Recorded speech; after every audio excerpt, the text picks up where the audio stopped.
चरणन रहूं लपटा। गुरु गोविंद दोनों खड़े, काके लागू पार। बलिहारी गुरु आपकी, गोविंद दियो मिलाय। बोले सद्गुरुदेव महाराज की जय। जगत गुरु शिल प्रभुपाद की जय। अनंत कोटि ब्रह्मांड नायक श्री कृष्ण चंद्र भगवान की जय। हरे कृष्णा। तो आप सभी का इंटरनेट लिसनर व्यूवर और जितने भी लोग हैं उनका स्वागत है आज के प्रोग्राम में। तो सबसे पहले मैं अपने गुरुदेव और उनके गुरुदेव सबका नमन करती हूँ, जिनकी कृपा से आपके समक्ष मैं ये 2 वचन कहने के लिए उपस्थित हुई हूँ। और पार्थ सारथी फाउंडेशन का आभार, शीतल माता का आभार और Udhampur media team, doctor Madhupriya Das और नदिया बिहारी प्रभु और जो हमारी कीर्तन मंडली है, इन सभी बच्चों का बहुत बहुत आभार। तो आज हमें आपके सामने जो टॉपिक मिला है जिस पे चर्चा होगी, उसका टॉपिक का नाम है नवदा भक्ति। तो अगर हमें बोलने में कोई त्रुटि हो जाए तो क्षमा करिएगा, और अगर आपको हृदय से अच्छा लगे तो उसको हृदय से धारण कर लीजिएगा। हरे कृष्णा। तो आज हम आपके सामने नवदा भक्ति के विषय पे चर्चा करेंगे। बहुत सारे लोग भक्ति के बारे में जानते भी होंगे और कुछ लोग नहीं भी जानते होंगे। भक्ति ऐसा गूढ़ विषय है कि जिस पे आप जितना भी रिसर्च करें, चर्चा करें, पढ़े, फिर भी कम है। और भगवान क्या कहते हैं? भगवान कहते हैं ना मुझे ज्ञानी प्राप्त कर सकता, ना मुझे योगी। अगर मुझे कोई प्राप्त कर सकता है तो वो कौन? मेरा भक्त। तो हमने क्या करना है? भक्त बनना है। खाली कपड़े धारण करने से हम भक्त नहीं बन जाते कि हमने शिखा रख ली, धोती कुर्ता पहन लिया, तिलक लगा लिया, उससे हम भक्त नहीं बन जाते हैं। तो आज हम आपको बताएंगे कि भागवतम में वर्णन आता है 7वें स्कंद के 5वें अध्याय के 22वें श्लोक में। क्या वर्णन आता है कि हिरण्यकश्यप अपने पुत्र प्रहलाद महाराज से पूछते हैं कि तुमने अपने गुरु से क्या सीखा, बताओ। हिरण्यकश्यप ने प्रहलाद महाराज को भेज रखा था अपने गुरु के पास कि वहां से ज्ञान प्राप्त करेंगे।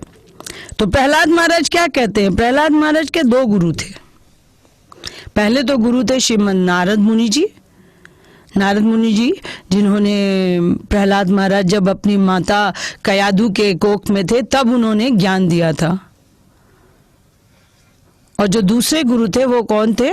शुक्राचार्य के पुत्र षण्ड और अमर्क। ये इनको भौतिक ज्ञान देते थे। लेकिन अब प्रहलाद महाराज के पास प्रश्न हो गया, क्योंकि हिरण्यकश्यप ने पूछ लिया कि भाई तुमने अपने गुरु से क्या सीखा। तो अब प्रहलाद महाराज क्या कहते हैं? वो मन में विचारते, मैं तो इनको यही बताऊंगा जो मैंने अपने परम आदरणीय श्री नारद मुनि जी से शिक्षा पाई है, वही ज्ञान मैं दूंगा आज। अब जब वो ये कहते हैं तो मतभेद शुरू हो जाता है उनके पिता में और उनमें। उनके पिता तो भगवान विष्णु का नाम भी नहीं सुनना चाहते थे। और वो क्या चाहते थे? वो चाहते थे कि जो उन्होंने उनको गुरु नियुक्त किए थे षण्ड और अमर, उनसे जो राजनीतिक और कूटनीतिक विज्ञान ज्ञान के बारे में सुनना चाहते थे। लेकिन प्रहलाद महाराज भगवान के भक्त थे।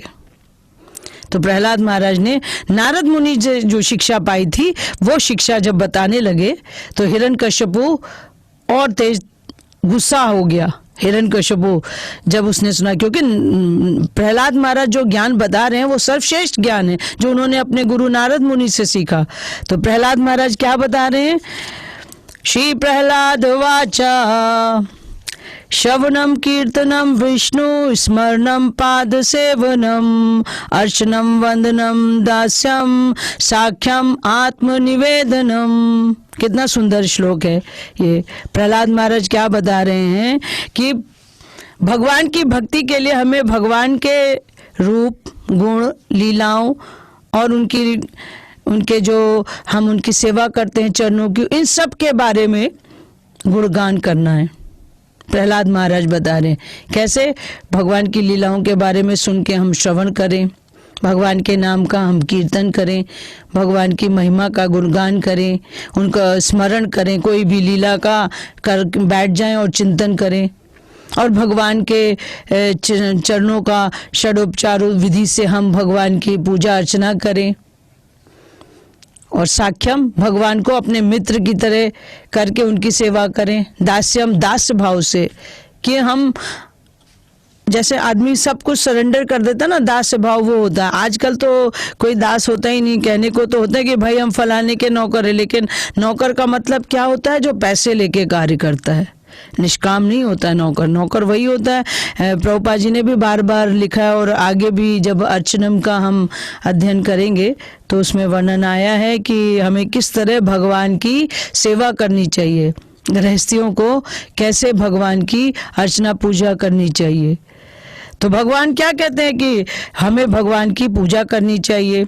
श्रीमद् भागवत भगवान को सर्वश्रेष्ठ मित्र के रूप में मानना चाहिए, और हमें अपना क्या है, सर्वस्व सब कुछ अर्पण कर देना चाहिए भगवान को। कैसे अर्पण करना? मनसा वाचा कर्मणा, सब कुछ अर्पण कर देना, कुछ भी अपने पास नहीं रखना, तब हमारा सरेंडर होगा। और तब हम जो भक्ति करेंगे वो जो अभी हमने आपको भक्ति बताई, ये शुद्ध भक्ति के 9 विधियां स्वीकार की गई हैं भक्ति में। जो भक्त इन 9 विधियों में से किसी भी एक विधि को धारण कर ले, भागवत में बताया है कि जरूरी नहीं कि सब 9 विधि को ही धारण करेगा तभी भगवान मिलेंगे। किसी भी एक विधि को अगर वो अपने जीवन में धारण करके और भगवान को पूर्ण समर्पण करके भगवान के बारे में ज्ञान प्राप्त कर ले, पूर्ण ज्ञान प्राप्त कर ले, तो वो उसको क्या बोलना चाहिए हमें कि वो बहुत बड़ा विद्वान है। क्यों? क्योंकि उसने भगवान को जान लिया है। ये शुद्ध भक्ति अभी जैसे आपको इस श्लोक में बताया, आगे भी इसका विस्तार में वर्णन आएगा कि शुद्ध भक्ति में ये 9 विधियां बताई गई हैं। जो ये शुद्ध भक्ति में 9 विधियों को निष्ठा पूर्वक संपन्न करता है उसको क्या बोलते हैं? नवदा भक्ति। हम भक्ति तो करते हैं लेकिन हमें भक्ति का मालूम नहीं होता कि हमें कैसे करनी है भक्ति। अपने मन से करने लग जाते, जो हमको अच्छा लगता है। जो हमको अच्छा नहीं लगता है वो हम नहीं करते। नियम संयम तपस्या हम नहीं करते। पहली भक्ति का क्या बताया? श्रवणम। परीक्षित महाराज ने केवल श्रवण करके ही, सुन करके ही भगवान की प्राप्ति की थी। कीर्तनम, सुखदेव गोस्वामी, अब आप कहेंगे कीर्तन तो होता है महामंत्र का कीर्तन, हरे कृष्णा कृष्णा कृष्णा हरे हरे, हरे राम राम राम हरे हरे।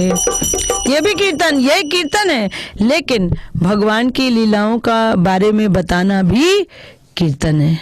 तो सुखदेव गोस्वामी ने क्या किया? कथा सुना के और भगवान की प्राप्ति की। विष्णु स्मरणम, प्रहलाद महाराज ने किया, भगवान का स्मरण किया और उससे भक्ति पाई, मुक्ति मिली उनको। पाद सेवनम, भाग्य की देवी लक्ष्मी माता, उन्होंने क्या किया? शिव भगवान के चरण कमलों की सेवा की और फिर उनको सिद्धि प्राप्त हुई। अर्चनम, पृथु महाराज ने, आपने भागवत में आगे भी वर्णन आएगा, पृथु महाराज ने भगवान की अर्चन करके, पूजा करके भगवान की सिद्धि प्राप्त की। वंदनम, अक्रूर जी ने भगवान की वंदना करके भगवान को प्राप्त किया। पहले भी बताया है कि 9 विधियों में से अगर हम एक विधि को भी अपना लेंगे, लेकिन पूर्णतया हृदय से, तो हमें भगवान की प्राप्ति हो सकती है। और ऐसे बड़े बड़े भक्तों ने भगवान को प्राप्त किया है, वर्णन आया है। अभी आप कथा भी सुनेंगे कि कैसे कैसे भक्त हुए जिन्होंने भगवान को प्राप्त किया है। दास्यम, हनुमान जी के बराबर कोई दास नहीं। वो तो भगवान राम जहाँ जाए वहाँ पे हनुमान जी उनके साथ, वो तो एक पल के लिए भी राम जी को नहीं छोड़ते थे। दास्यम, हनुमान जी ने अपनी दास्यता के कारण भगवान की प्राप्ति की। साख्यम, अर्जुन ने श्री भगवान को अपना मित्र माना और मित्र बना के भक्ति सिद्धि प्राप्त की। आत्मनिवेदन, बलि महाराज ने अपना सब कुछ अर्पण कर दिया भगवान को, और फिर भगवान क्या थे, उनके द्वार के चौकीदार बन गए थे भगवान। तो इस तरह इन 9 विधियों के द्वारा इन भक्तों ने भगवान की सिद्धि प्राप्त की है, ऐसा वर्णन आया। तो आज हम श्रवण कीर्तन और स्मरण पे चर्चा करेंगे। श्रवणम का मतलब है श्री भगवान के पवित्र नाम को सुनना, सबसे बड़ी भक्ति है। पहली भक्ति की जो पहली स्टेज है उसमें क्या है, हम भगवान के नाम को सुनते हैं, भगवान की लीलाओं को सुनते हैं। श्रवणम, कहीं हम जाते, भागवत की कथा हो रही होती है तो हम वहां सुनने लगते हैं, हमें अच्छा लगता है, हमारा हृदय परिवर्तित होता है। यद्यपि सभी 9 विधियों में से एक भी विधि पर्याप्त होती है, किंतु श्री भगवान के पवित्र नाम का श्रवण जो है वो ही भक्ति का क्या है, प्रारंभ। चैतन्य महाप्रभु क्या कहते हैं, चेतो दर्पण माजनम, चेतो दर्पण माजनम भव महादावाग्नि निर्वापनम, श्रेया कैरव चंदिका वितरणम, विद्यावधु जीवनम, आनंदम बुद्धिवर्धनम, प्रतिपदम पूर्णात स्वाधनम। तो इस तरह चैतन्य महाप्रभु ने क्या किया, चैतन्य महाप्रभु ने जो हमारे हृदय में कल्मश है, जो हमारे हृदय में जन्मों का मैल छुपा हुआ है, उसको क्या, इस कृष्ण कीर्तन के द्वारा, जगह जगह नगर कीर्तन, गांव गांव कीर्तन, शहर शहर कीर्तन के द्वारा हमारे इस जो हमारे शरीर पे, जो मन पे, हृदय पे जो हमारा मैल लगा है उसको धोया, केवल कीर्तन के द्वारा। अब हम सोचेंगे कि हम अपने ये जो हृदय पे जो मैल है वो कैसे निकलेगा। जैसे हम साबुन पानी से अपने शरीर की धुलाई करते हैं, तो जब हम कीर्तन करते हैं तो उससे हमारा हृदय शुद्ध होता है। ऐसे अनेकों घटनाएं आई हैं, अब भक्तों के चरित्र में भी वर्णन आएगा, आप सुनेंगे कि जब हम कीर्तन करते हैं तो हमारे मन का जो कल्मश है वो धुल जाता है और हृदय फिर शुद्ध हो जाता है। और जब हृदय शुद्ध हो जाता है तो क्या, हम भगवान को समझ पाते हैं।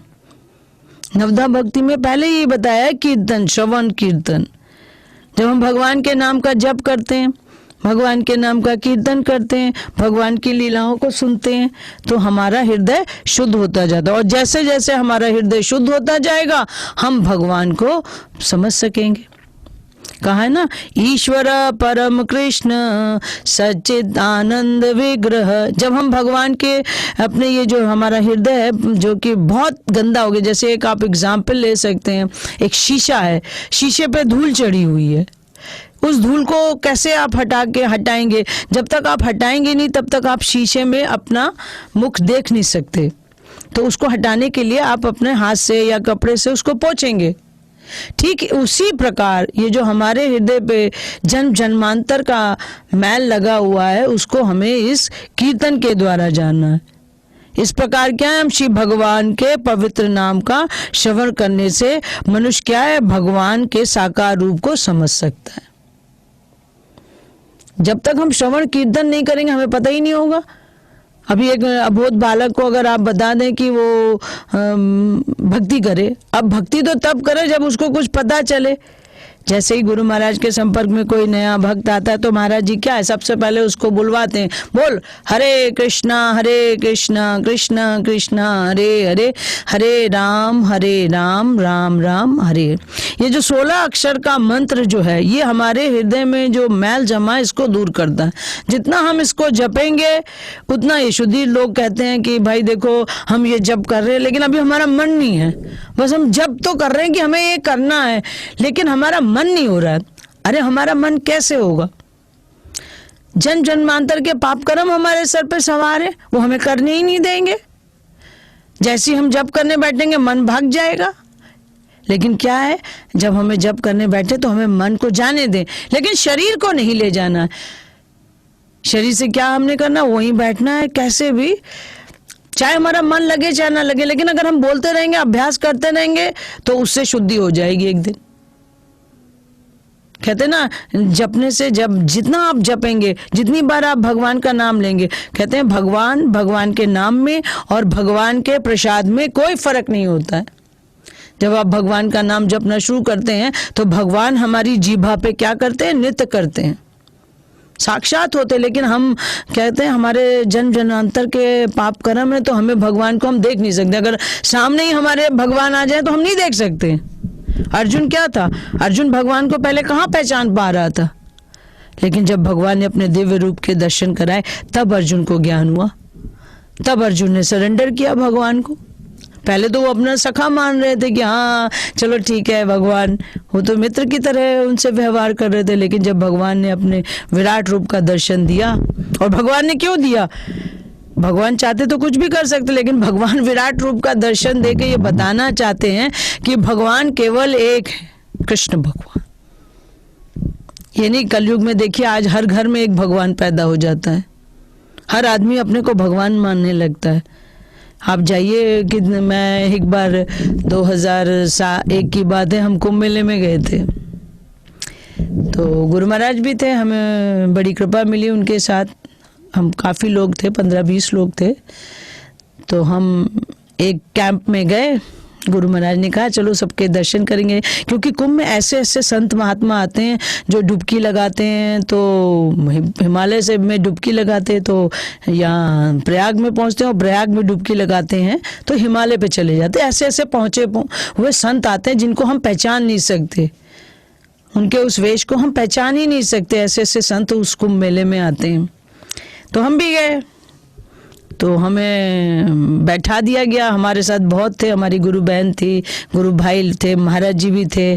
तो हम कहाँ बैठे, एक कैंप में हम गए, तो वहाँ एक बाबा जी हैं, और वो एकदम मेरे से करीबन 2 फीट की दूरी पे वो बैठे हैं, अगल बगल सब बैठे, गुरु महाराज जी बैठे हैं। तो वो बाबा जी ने क्या किया, छू काली ऐसे करा और एक मोतियों की माला लाई, हाथ में आ गई, और मैं उनको पूरा वॉच कर रही हूँ कि ये माला उनके हाथ में कहाँ से आती है।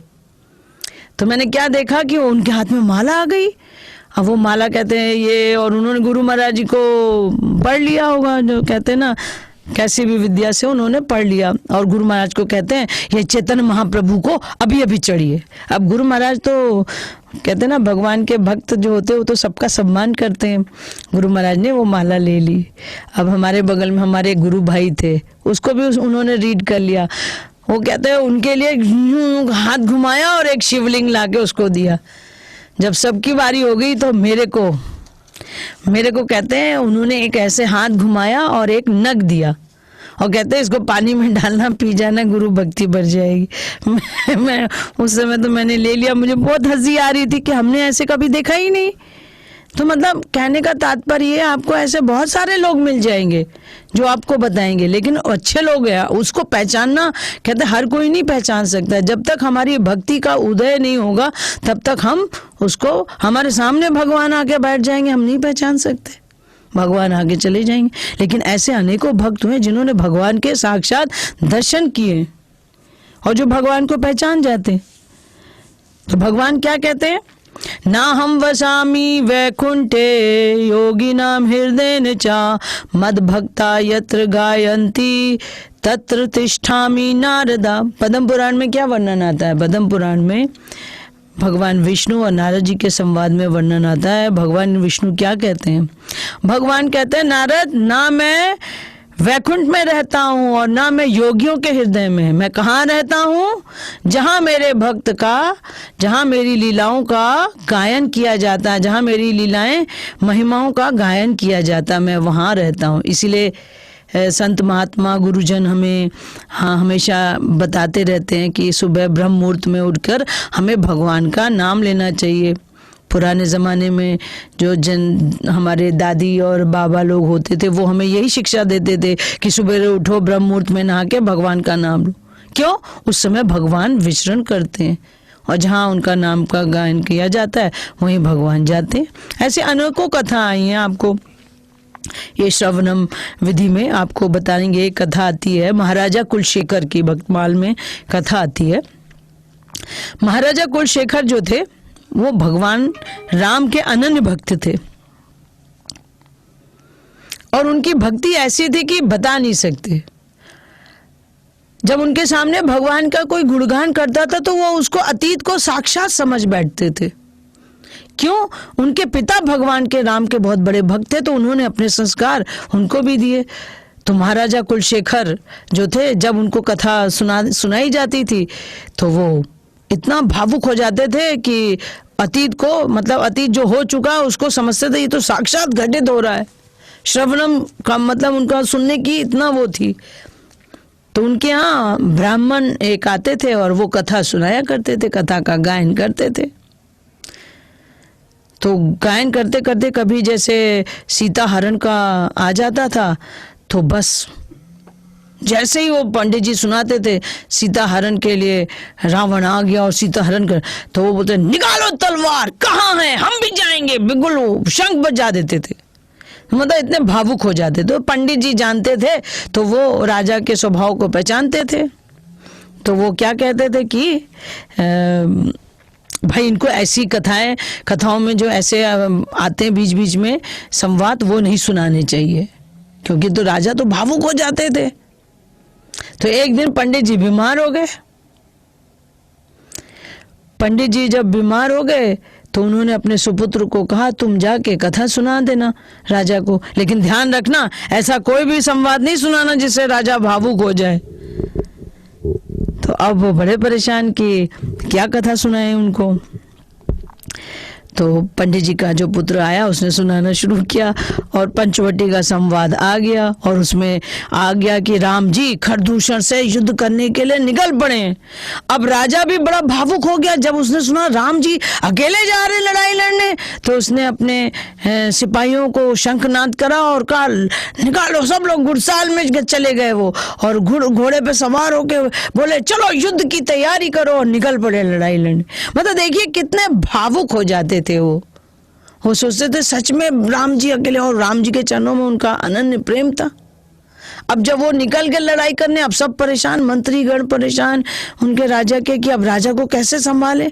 तब फिर वो जाके क्या कहते थे राजा को कि राम जी ने सबको हरा दिया और जीत के वापस आ गए। तब उनको शांति मिलती थी, तब वो वापस लौट के आते थे। तो उनकी इतनी भक्ति थी कि जब वो ऐसे करते थे तो भगवान बड़े खुश हो गए। तो भगवान साक्षात उनको दर्शन देने आए। लेकिन हमारी क्या स्थिति होती है जब हम कथा सुनने बैठते हैं। मैं दूसरों की तो स्थिति नहीं बताऊं, अपनी ही स्थिति बता सकती हूँ कि जब हम कथा सुनने बैठेंगे तो एक टांग इधर, कभी उधर, कभी उधर, कभी हम मोबाइल चलाएंगे। हमारा मन एक जगह स्थिर नहीं होता है, इतना चंचल होता है। लेकिन इस मन को हमें समझाना पड़ेगा ना। भक्ति सिद्धांत सरस्वती महाराज जी कहते थे कि रोज रात को सोते समय हमें इस मन को 10 जूते लगाने चाहिए, तब ये हमारा मन काबू में होगा। जैसे एक भजन में वर्णन आता है कि ये मन बड़ा चंचल है, इसे कैसे मैं समझाऊं, जितना इसे समझाऊं उतना ही मचलता है राधे तेरे चरणों की। गर धूल जो मिल जाए सच कहता हूँ मेरी, तकदीर बदल जाए श्यामा तेरे चरणों की, श्यामा तेरे चरणों की। घर धूल जो मिल जाए सच कहता हूँ मेरी, तकदीर बदल जाए राधे तेरे चरणों की। तो हमें इस मन को समझाना है, और भक्ति में फिर हम देखिए कैसे हमारी प्रगति होगी। हम अपने मन को ही नहीं समझा पाते, मन जैसा कहता हम वैसा ही करने लगते हैं। अक्सर जब हम लोगों को बोलते कि भाई जप करो, तो लोग क्या कहते हैं, पहला जवाब होता अरे अभी जब हम कहाँ से करें, हमारे पास इतना काम काज है, घर गृहस्थी है, बच्चों का पालन पोषण करना है, अनेकों बता देंगे बातें, बचाव पक्ष में रख देंगे। तो संत महात्मा भी क्या है, उसकी बात को सुनेंगे थोड़ी देर और फिर बताएंगे भाई चलो सरल विधि बताते हैं, 2 माला से ही शुरू करो, 1 माला से ही शुरू करो। उनको ये नहीं मालूम है कि उन्हीं के लिए ये कर रहे हैं, इससे उनको ही फायदा होगा, इससे उनकी ही गति होगी। लेकिन हम अज्ञानतावश समझ नहीं पाते कि संत महात्मा हम पे इतनी कृपा कर रहे हैं, लेकिन हम समझ ही नहीं पाते। हंसी खेल में हम टाल देते हैं, लेकिन जब हमें समझ में आती, जब समय निकल जाता है। जैसे गुरु महाराज एक भजन गाते ना, समय बीत जाने पे फिर पछताते हैं, पछताते हैं, समय बीत जाने पे फिर पछताते हैं, पछताते हैं, यम के दूत जब मार पकड़ ले जाते हैं, ले जाते हैं। जब हमारा शरीर छूटेगा तो क्या हमको हमारे कर्मों के हिसाब से यमदूत हमें आएंगे और ले जाएंगे, और उस समय हमारा ये शरीर कितना कष्टदायक होगा, कोई इसकी कल्पना भी नहीं कर सकता। अनेकों ऐसे उदाहरण हैं।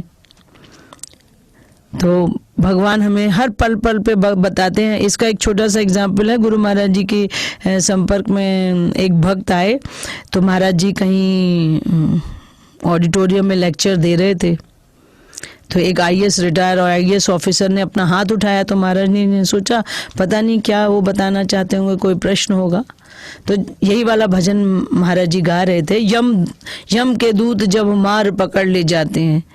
तो महाराज जी ने उनको मौका दिया, माइक दिया बोलने के लिए। तो वो क्या बोलते हैं कि स्वामी जी, मैंने साक्षात देखा है यमदूतों को, मैंने देखा एक बार मैं मर गया हूँ और यमदूत हमें ले जा रहे हैं, और जब बहुत दूर हम चले जाते हैं तो वहां पे कोई व्यक्ति कहता है अरे तुम ये किसी गलत आदमी को ले आए हो।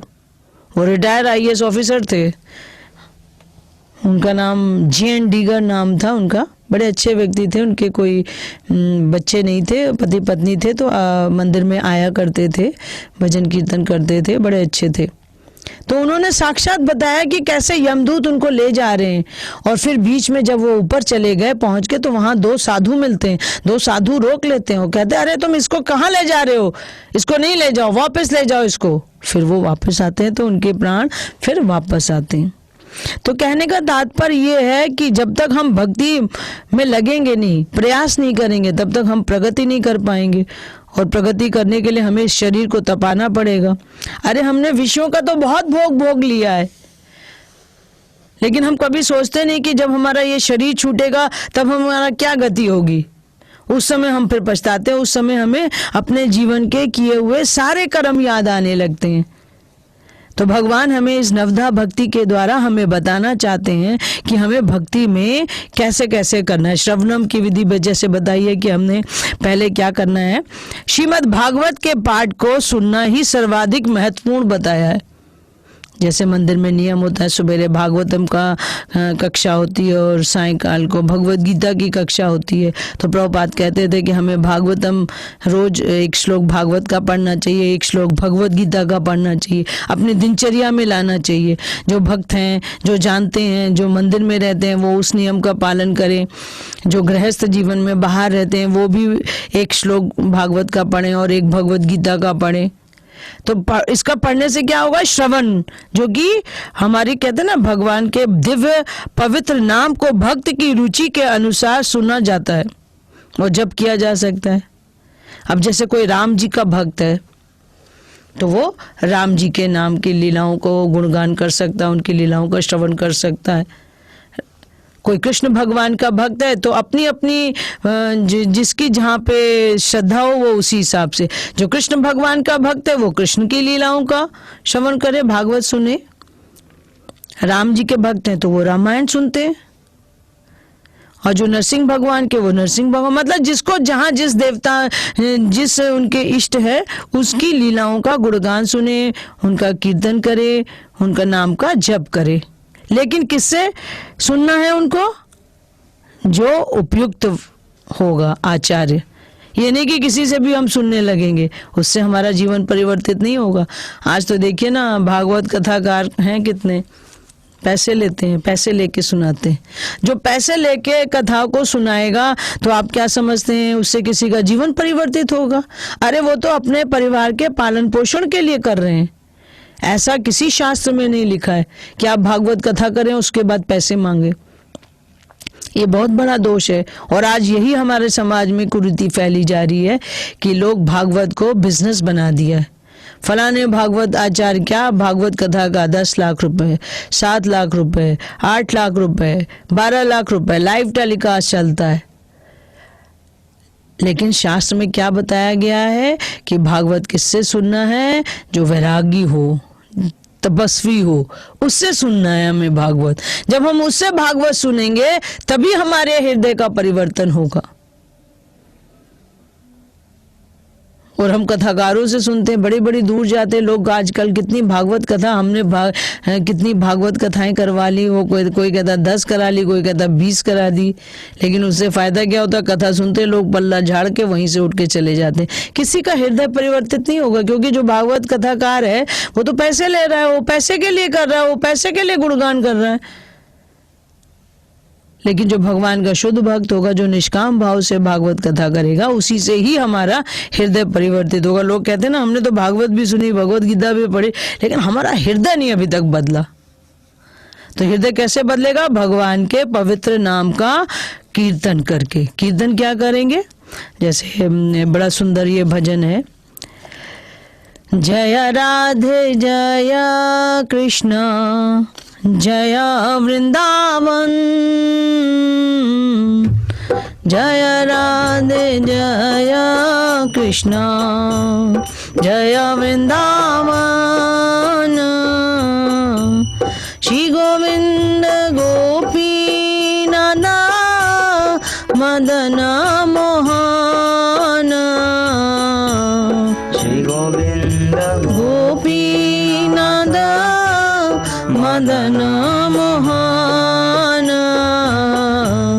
श्याम कुंड राधा कुंड गिरि गोवर्धन, राधा कुंड गिरि गोवर्धन, कालिंदी जमुना जया जय महावाना, कालिंदी जमुना जया जय महावाना, केशी घाट वंशी वटा द्वादश कानना, केशी घाट वंशी वटा द्वादश कानना, जहाँ सब लीला कोलो श्री नंद नंदना, जहाँ सब लीला कैला श्री नंदानंदा, श्री नंद यशोदा जया जया गोपागाना, श्री नंदा यशोदा जया जय गोपागाना, श्री दामादि जया जया धेनु वत्सगाना, श्री दामादि जया जया धेनु वत्सगाना, जय राधे जय कृष्ण जय वृंदावन, राधे जय कृष्ण जय वृंदावन, श्री गोविंद गोपी नादा मदन मोहन, श्री गोविंद गोपीनाथ मदना मोहन, जय वृष भानु जय कीर्तिदा सुंदरी, जय वृष भानु जय कीर्तिदा सुंदरी, जय पूर्णमासी जय अभिरा नगरी, जय पूर्णमासी जय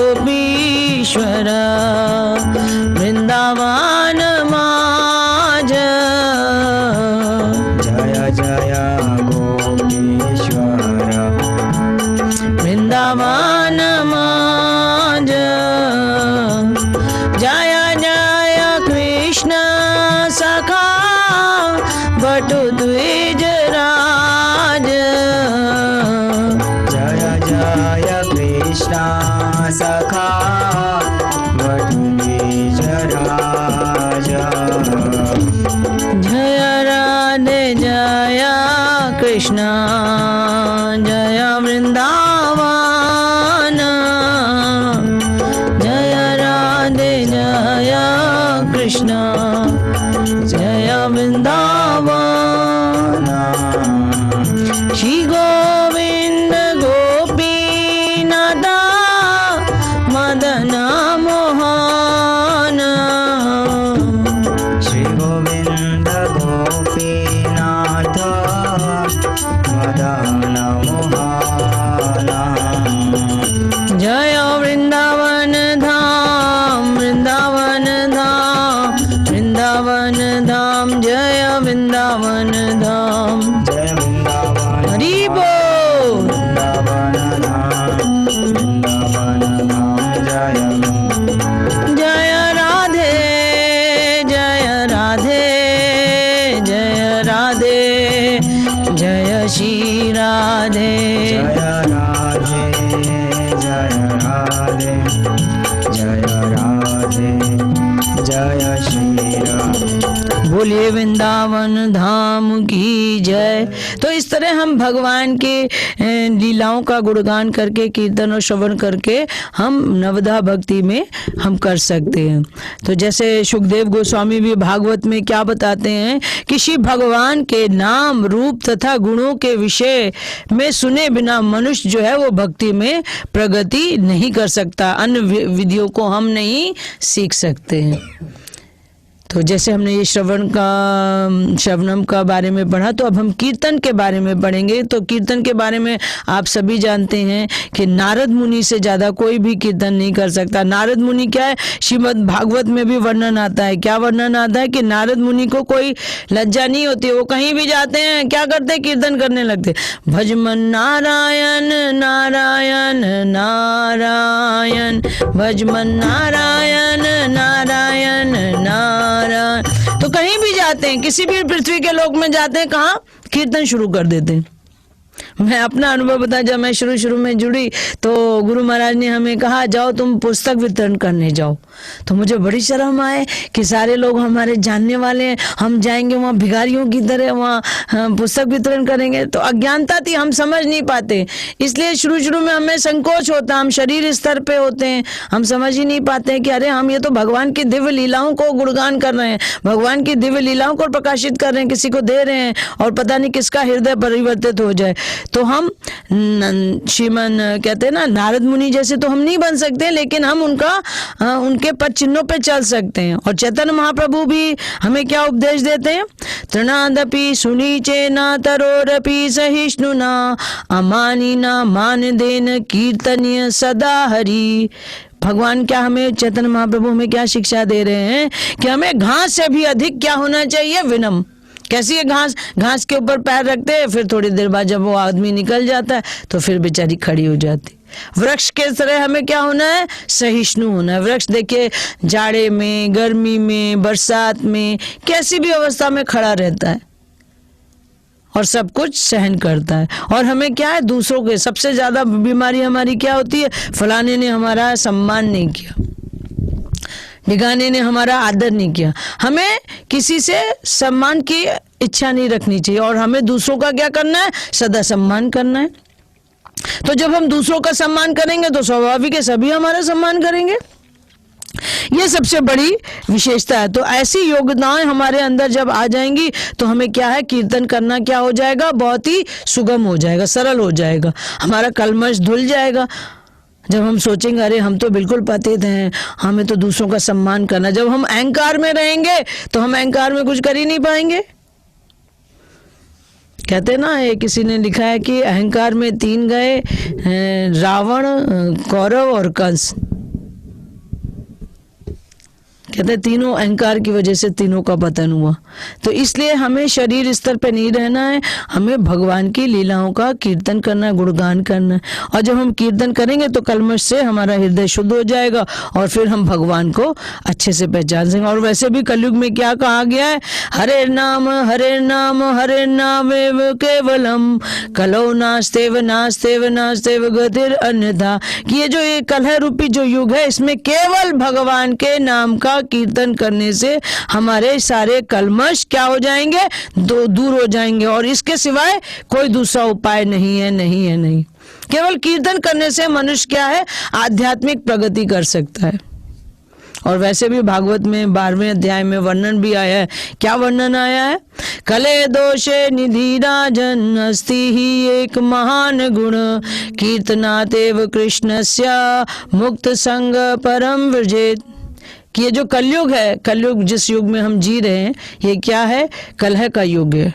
जगह जगह आप देखिए लड़ाई झगड़े, कोई मर रहा है, कोई मिट रहा है। अभी देखिए कितना बाढ़ आ गई है, कहीं कोई बाढ़ से मर रहा है, कहीं कोई बिजली गिरने से मर जा रहा है, कहीं कोई मकान ढह जाने से मर रहा है। तो मतलब पाप कर्म इतने बढ़ गए हैं कि अकाल मृत्यु हो रही है।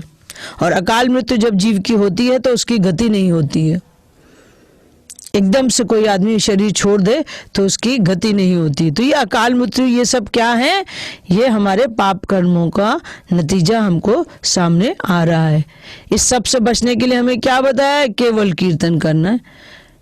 क्या कीर्तन करना है? हरे कृष्ण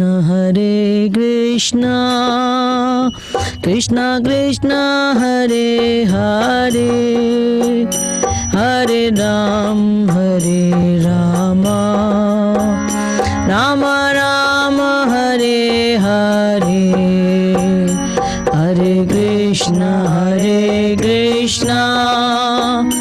कृष्ण कृष्ण हरे हरे, हरे राम राम राम हरे हरे। कितना सरल है। केवल आपको क्या करना है? ये 16 अक्षर मंत्र का कीर्तन करना है और इससे आपका कलमश दूर हो जाएगा। और फिर देखिए आप भगवान के निकट कैसे पहुंचने लगेंगे। तो मुझे लगता है समय हमको यहीं पे रोक रहा है, तो मैं अपनी वाणी को यहीं पे विराम दूंगी। कोई त्रुटि हो तो क्षमा कीजिएगा। तो किसी को कोई प्रश्न हो तो प्रश्न पूछ सकते हैं।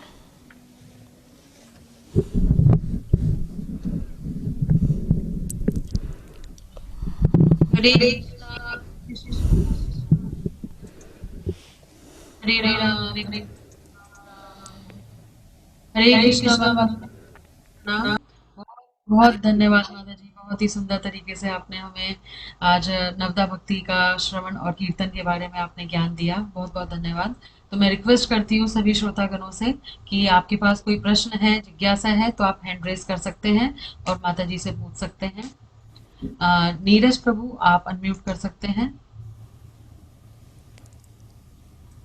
नीरज प्रभु अनम्यूट कर सकते हैं आप।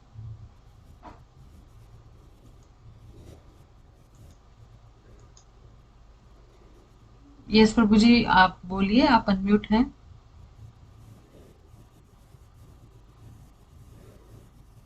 आवाज नहीं आ रही उनकी। यस माता जी।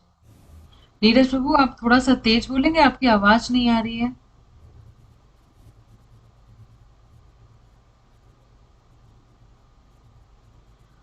और किसी भक्त का कोई प्रश्न है तो आप हैंड रेज कर सकते हैं।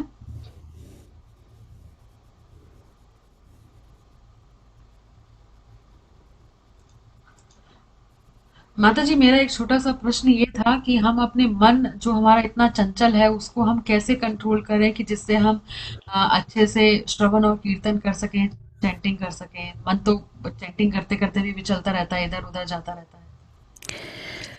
देखिए सभी शास्त्रों में बताया मन की वेलोसिटी सबसे तेज बताई गई है कि मन की गति इतनी तेज है कि आप यहाँ पे बैठे हैं अभी और शरीर आपका यहाँ है, लेकिन आप एकदम से क्या सोचेंगे कि पेरिस में एफिल टावर है, कैसी है, एकदम से आपका मन वहां चला जाएगा, इतनी दूर चला जाएगा। लेकिन भगवान क्या कहते हैं? इस मन को जाने दो। मन कहीं भी जाए लेकिन हम उसी अवस्था में बैठ के भगवान के नाम को बोलते रहे, हरे कृष्ण कृष्ण कृष्ण हरे हरे, हरे राम राम राम हरे। जब क्या बताया प्रभुपाद जी कहते हैं कि जब करना क्या बताया कि हम इतना ऊंचा बोले कि हमारे कानों में उन शब्दों को सुनाई दे। इसको जप बोलते हैं। कीर्तन क्या है कि हम बोले दूसरे सुने। तो जब हम जप करते हैं तो हमें क्या करना चाहिए? बोल बोल के जप करना चाहिए। कैसे? हरे कृष्ण कृष्ण कृष्ण हरे हरे, हरे राम राम राम हरे हरे। शब्द जब हमारे कानों में पड़ेंगे तो हमारा कंसंट्रेशन बढ़ेगा और तब हमारा कहीं मन लगेगा और शब्दों में हम ध्यान दें और भगवान से प्रार्थना करें कि हमारे अपराध क्षमा करें। जब करते समय हम भगवान से यही प्रार्थना करें कि हमारे अपराध क्षमा करें। जब हमारे सर पे अपराध होते ना तभी हम भक्ति मार्ग में प्रगति नहीं कर पाते हैं। जब हम निरपराध होके जब करेंगे तब फिर हम भक्ति में प्रगति करेंगे। और अपराध अनेकों होते हैं। अभी आप कल की कथा में शायद वर्णन आएगा कि भगवान के चरणों में हम कैसे कैसे अपराध करते जो हम सोच भी नहीं सकते। हम उनको ऐसे ही समझते हैं, अरे ये तो कोई किसने देखा क्या कर रहा है, ऐसे ऐसे अपराध होते हैं। तो भक्ति मार्ग में अपराधों को हम जब कहते हैं ना न्यूट्रल कर देंगे, जब उनको कैसे करेंगे न्यूट्रल, भगवान के नाम का जप करके। हमारा मन नहीं लगे लेकिन लगाना है आपको, शरीर से वहीं बैठिए और जप करते रहिए। कोई भी काम कर रहे हैं, उठते बैठते भगवान के नाम को बोलते रहिए। धीरे धीरे जब आपका अभ्यास हो जाएगा तो मन लगने लगेगा और फिर आप देखिए मन जाएगा ही नहीं। आपको टेस्ट डेवलप हो जाना चाहिए बस। जब टेस्ट डेवलप हो जाएगा तो आप हर समय भगवान को भूलेंगे ही नहीं कहीं पे भी। जैसे गुरु महाराज हमें हर पल याद दिलाते रहते, जप करो जप करो। हम कहते नहीं महाराज हमारी माला पूरी हो गई, नहीं और करो। अरे कितने जन्मों से हमने नहीं किया है जप। तो गुरु महाराज हमें बार बार कहते काम करते हो तब भी। गाड़ी चलाते समय हमारे एक भक्त हैं, वो गाड़ी चलाते समय जब गाड़ी चलाते हैं तो बस बोलते रहते हैं हरे कृष्ण कृष्ण कृष्ण हरे हरे, हरे राम राम। कंटिन्यूअसली वो बोलते रहते हैं।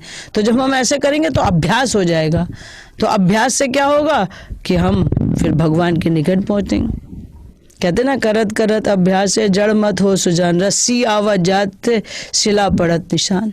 तो जब तक आप अभ्यास नहीं करेंगे तो कैसे ये मन काबू होगा। ये मन तो जन्मों का है आपका, तो आप अभ्यास करेंगे तो उससे सब ठीक हो जाएगा। थैंक यू माता जी, थैंक यू। हरे कृष्ण। हरे कृष्णा। कंचन माता जी आप अनम्यूट कर सकते हैं।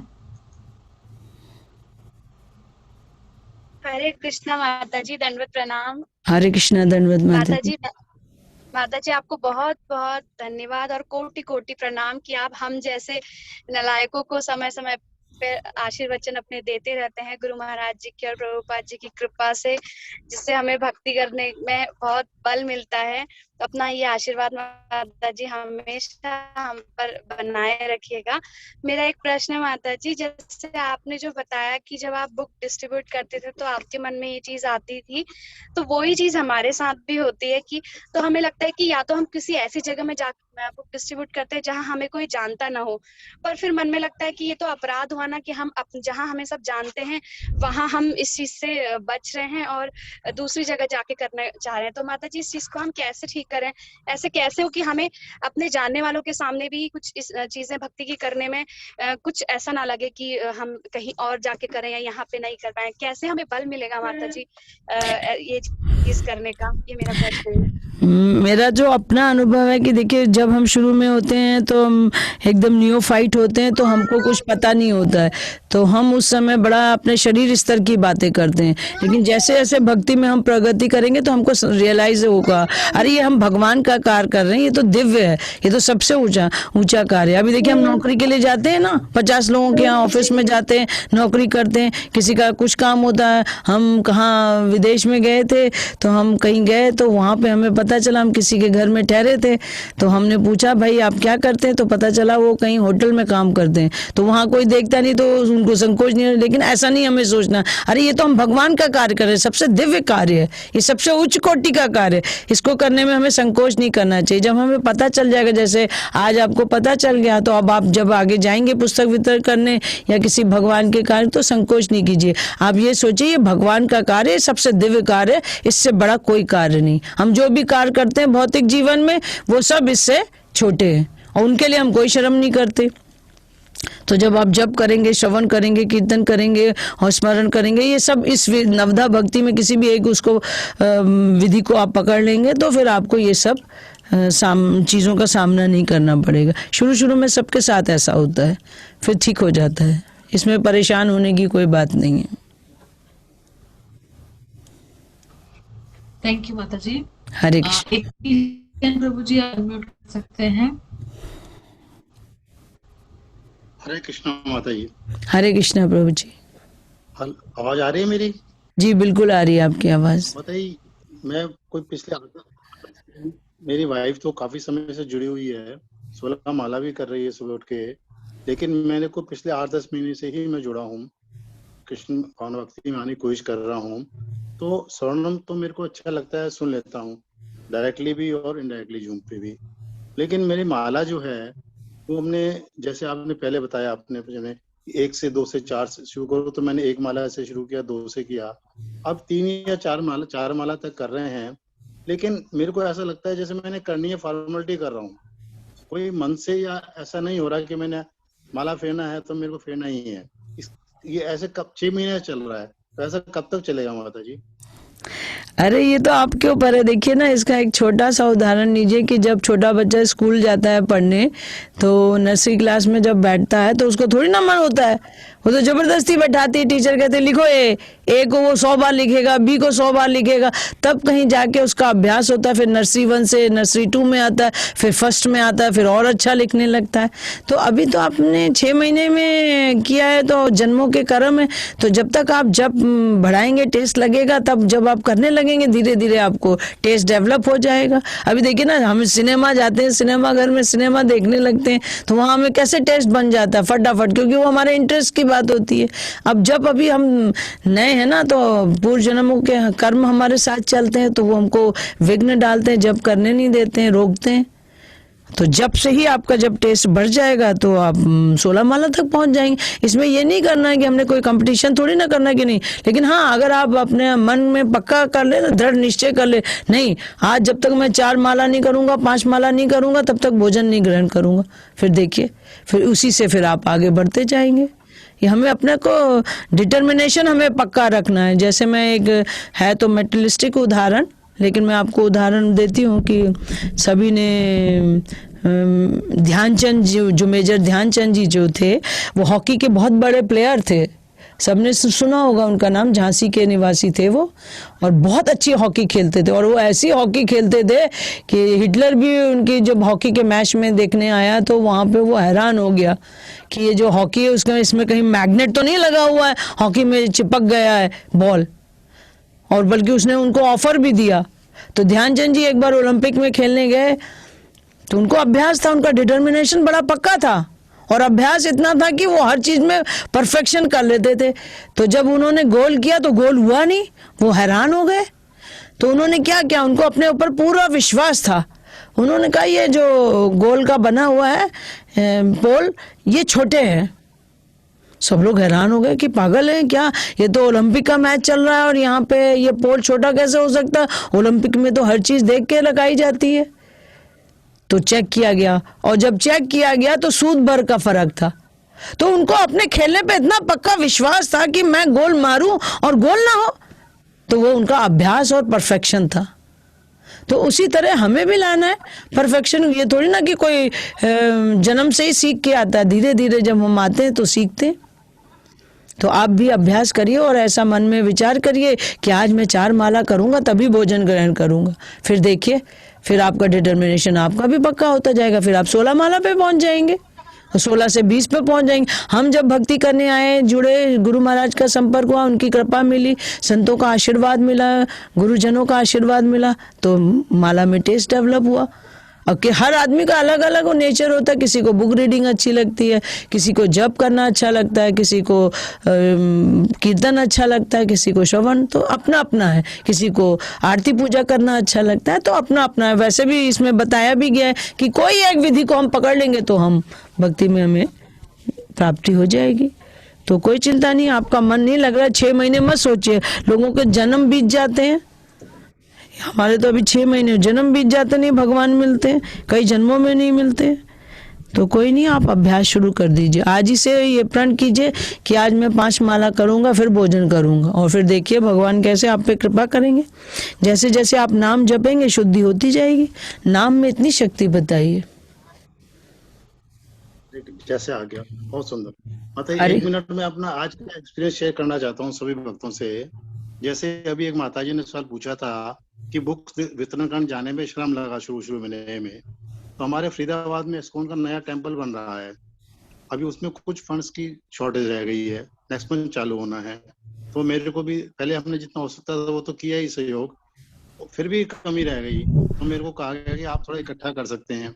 तो मेरे कुछ इंडस्ट्रियलिस्ट फ्रेंड हैं सारे, वो सब शराब पीते हैं, घूमते फिरते हैं। तो मेरे मन में ये रहा कि इन सबसे मांगू या नहीं मांगू, ये पता नहीं देंगे या नहीं देंगे मंदिर के लिए पैसा, क्योंकि इनकी तो कोई रुचि नहीं है भगवान या मंदिर में। लेकिन टू माय सरप्राइज आज मैंने 15 फोन किए, एक ने भी मना नहीं किया माता जी, सबने ही अपने यथाशक्ति सबने योगदान दिया। ये मेरा आज का ही एक्सपीरियंस है।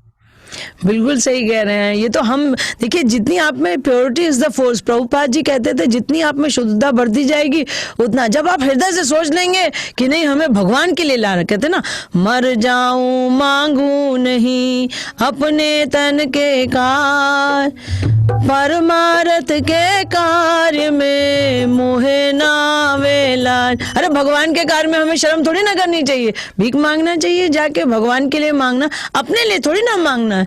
कई भक्त होते हैं जो अपने लिए मांगते हैं, वो अपराध होता है। हम भगवान के लिए, देखिए आपका शुभ नाम मुझे नहीं मालूम, लेकिन देखिए आपने कितना सुंदर अपना एग्जाम्पल दिया कि आपने फोन किया तो सब लोग तैयार। अरे सब भगवान सबके हृदय में बैठे हैं। जब आप शुद्धता से जाएंगे तो भगवान उनके हृदय में भी बैठे, बता देंगे कि अरे दो भाई मेरा कार्य है। कई बार ऐसे होता है, तो उसमें निराश होने की बात नहीं, उत्साहित रहना। हमने हमेशा यही सोच के जाना कि हम जो भी कर रहे हैं भगवान के लिए कर रहे हैं, भगवान जो करेंगे सब अच्छा करेंगे। कभी नहीं भी मिल सकता। मैं अपना अनुभव बताती हूँ। एक बार मैं बुक डिस्ट्रीब्यूशन करने के लिए गई, तो एक घर के आगे मैंने बेल बजाई, तो वहाँ से एक बुढ़ी औरत आई और उसने मुझे 50 पैसा अठन्नी ला के हमारे हाथ में रख दी। तो हमें और हमारे साथ एक हमारी गुरु बहन थी, बहुत हंसी आई, तो हमने वही स्वीकार किया। और एक जगह तो कुत्ता छोड़ दिया था हमारे ऊपर। तो ऐसी तो बाधाएं आती हैं, कोई नहीं, ये बाधाएं हमारे भौतिक जीवन में तो इससे कठिन बाधाएं आती हैं, ये तो कुछ भी नहीं है। बहुत अच्छा है, आप हम लगे रहिए, भगवान कृपा करते हैं।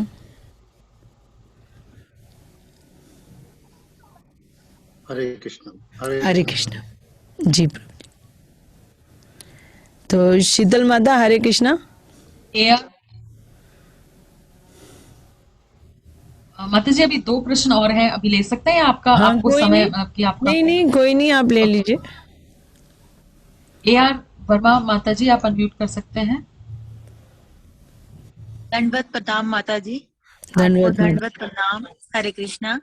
माता जी मैं जब भी जप करने लगती हूँ सुबह, जब सुबह उठ के करने लगती हूँ, मुझे एक ही परेशानी आ रही है। उस टाइम मुझे नींद इतनी आती है जैसे सारे जमाने की निद्रा ही मेरे अंदर समा गई है। और अदरवाइज मैं इंसोमिनिया की पेशेंट हूँ, मुझे नींद कभी भी नहीं आती, ना रात को ना दिन को। और जैसे ही मैं पूजा रूम से बाहर आती हूँ, माला छोड़ देती हूँ, मानो मेरी नींद उड़ गई।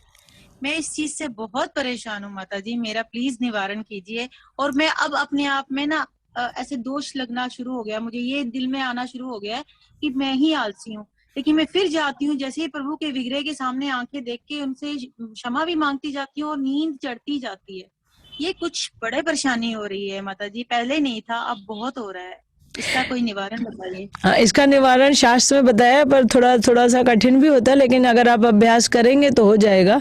शास्त्र में बताया है कि हम जो सायंकाल को, जो शाम के समय हम भोजन ग्रहण करते हैं, वो सूर्य अस्त होने से पहले हमें ले लेना चाहिए।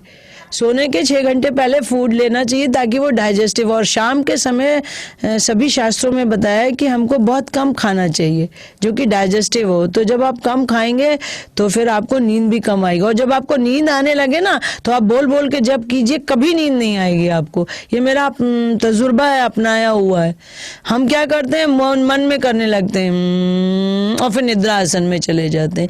जब आप बोल बोल के जप करिए, आज कल आप इस तरह ट्राई करके देखिए, नींद आने लगे तो खड़े हो जाइए। कई उपाय हैं, आप कैसे भी कर सकते हैं। खड़े होके बोल बोल के शुरू कीजिए। जब आप बैठ के भी बोल बोल के करेंगे ना तो नींद कभी नहीं आएगी आपको। अब आप बिस्तर पे बैठेंगे तो माहौल ही ऐसा बन जाएगा कि वहाँ बिस्तर पे फिर थोड़ा सा लेटे, फिर तकिया पे गए और फिर पूरा लुढ़क जाता है आदमी।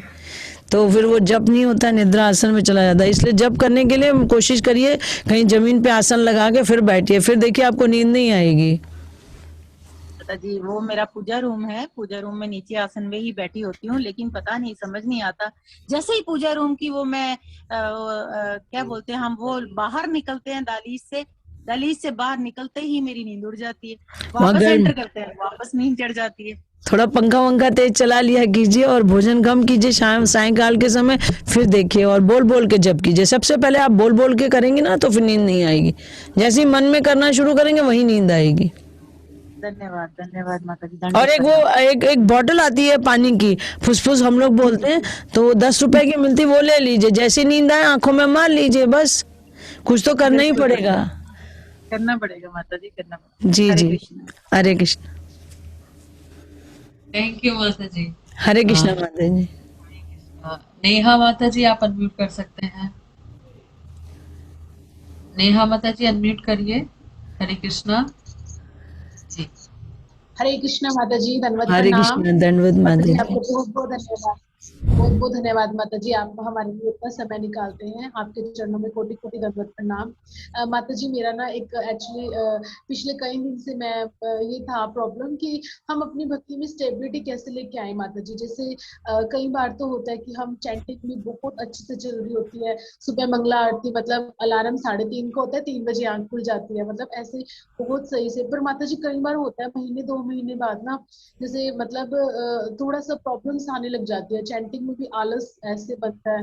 तो वो माता जी प्लीज आप थोड़ा सा प्रैक्टिकल ऐसा वे बता दीजिए, ताकि मतलब क्या हम अपने मन को, जैसे आपने बताया कि हमें 10 डंडे मारने हैं, तो माता जी प्लीज वो थोड़ा सा बता दीजिए, क्योंकि अगर मंगला आरती नहीं होती ना तो फिर बहुत सारा दिन ही खराब हो जाता है, फिर गुरु महाराज जी के वो बातें याद आती है। तो आप तो सब, आपका प्रश्न में ही उत्तर भी है कि आप जानते भी हैं। तो जैसे बताते हैं आप 3 बजे उठते हैं तो बहुत अच्छा, 3 बजे उठ के कैसे भी बिस्तर छोड़ देना चाहिए। उस समय हमें यही सोचना चाहिए ये हमें करना ही करना है, आलस तभी छूट जाएगा। और आप जैसे ही बिस्तर से उठ के खड़े हो जाएंगे आलस भाग जाता है। ये उसी समय का होता है जब तक हम लेटे रहते हैं, हमारा मन संकल्प विकल्प में लगा रहता है। ये तो मन बताया ना, ये बड़ा बदमाश है ये मन हमें कुछ नहीं करने देगा, अपने मतलब की बात करवाएगा। लेकिन जैसे बताया ना, भक्ति सिद्धांत महाराज कहते थे इस मन को 10 जूते रात को सोते समय मारना है, सवेरे उठ के मारना है, तब ये काबू में रहता है। इस मन को काबू में रखना है। वो काबू में कैसे होगा? महामंत्र का जब हम करेंगे तो टेस्ट लगेगा और फिर ये काबू में होना शुरू होगा। आप बिस्तर छोड़ दिया कीजिए।